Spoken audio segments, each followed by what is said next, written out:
त्यानंतर वसई विरारमध्ये वाढत्या drugs network, बेकायदा परदेशी नागरिकांचे वास्तव आणि पब मधील नियमभंग या मुद्द्यांवरून आज विधानसभेत जोरदार चर्चा झाली।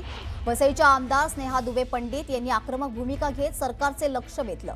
यावर मुख्यमंत्री देवेंद्र फडणवीस यांनी कठोर कारवाईचे स्पष्ट संकेत दिले आहेत। ड्रग्जचं मूळ उखडून टाकण्यासाठी ठोस कारवाई गरजेची आहे। बेकायदा वास्तव्य करणाऱ्यांवर आणि त्यांना आश्रय देणाऱ्यांवर कठोर पावलं उचलली पाहिजेत। या प्रश्नांना उत्तर देताना मुख्यमंत्री देवेंद्र फडणवीस यांनी राज्य सरकार गंभीर असल्याचं सांगत अनेक महत्त्वाचे निर्णय जाहीर केले।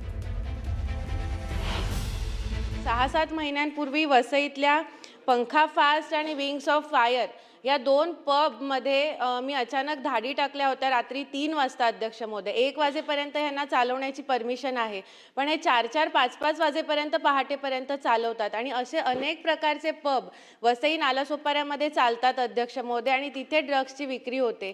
तर या अशा पब्सवरती कारवाई होणार का? मकोकामध्ये ज्यांचे केसेस फिट होतात, वारंवार गुन्हे करणारे, त्यांच्यावर मकोका लावण्यात येईल।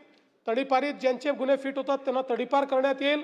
या संदर्भात कडक कारवाईचे आदेश हे आपण निश्चितपणे देऊ।